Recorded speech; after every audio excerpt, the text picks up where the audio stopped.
Siri. I'm Rashida. And welcome to the first episode of WardeTV 2025.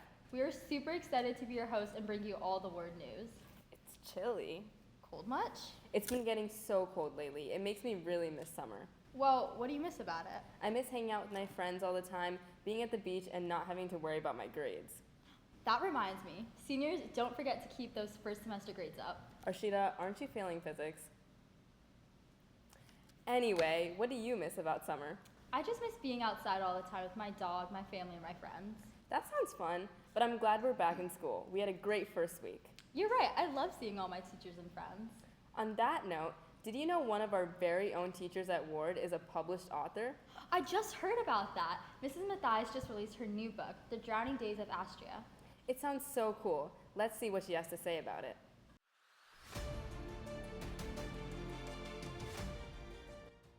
Hi, I'm Lena Dweesh from WardeTV, and today we're here to celebrate a teacher from our school who recently published a novel called The Drowning Days of Astria.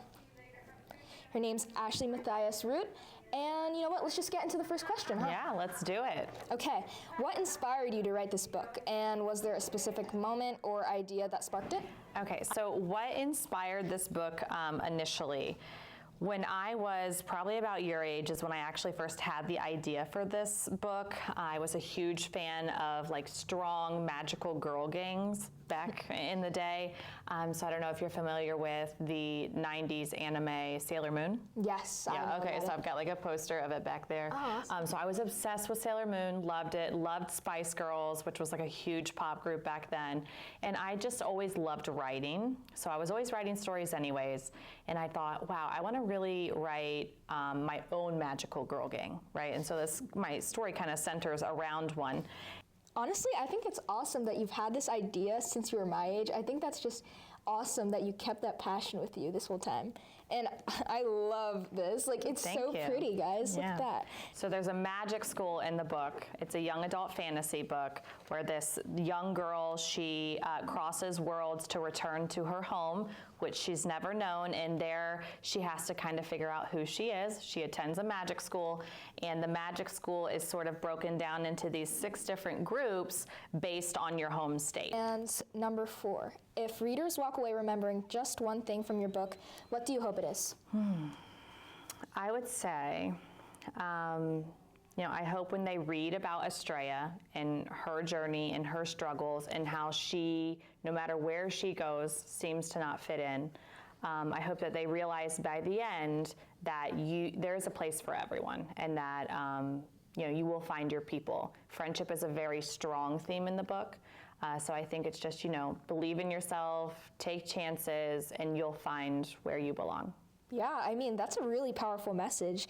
I mean, like, especially with high schoolers and like them entering high school and with all these different cliques and groups, I feel like that's a really strong message to like put across. And what advice would you give to young writers who want to write a book someday? I would say, writing a book you have to have a lot of patience and perseverance. That's what I would say. It is a long game. It's not something that happens overnight. There are many steps to it. But if it's something that you really feel passionate about, just give yourself grace, take your time, and you can do it. It's actually really important to give spotlight on teachers and watch out for new videos on WardeTV. That is such powerful advice. Right? And I love a good dystopian novel. Now we're going to move on to our Mustang Minute. Hello, this is Mustang Minute, and I'm Angie, and I'm Katie.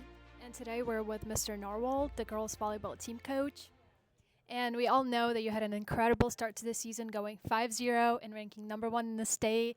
And you have a Division I athlete on your team. First of all, congratulations to you as a coach. It's amazing. And what are your hopes and predictions for the season?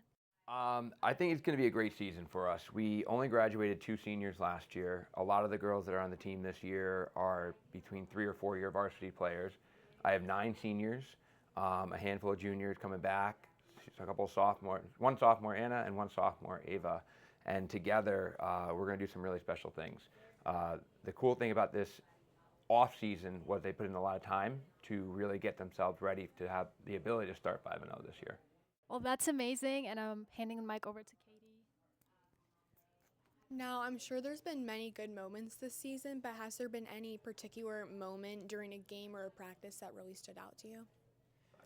I would say that off the top of my head, two big moments have started so far. I would say our preseason tournament, we played in the Nectar Classic down in Norwalk this year, and we were able to come home and win the whole thing and bring home the trophy. And that was a pretty exciting way to start our preseason. And then this past Friday, we just beat Joe Barlow in 5. They're a team that's going to go back and potentially win their conference. So to have a battle back and forth with them and finish up our non-conference with a win is a great momentum going into the season. That's awesome. Congratulations. Thanks for tuning in to the Mustang Minute. I'm Katie. I'm Angie. And we'll see you next time. That's all for this week, Ward. We hope you had a wonderful first week and good luck on the school year. See you See you next next time.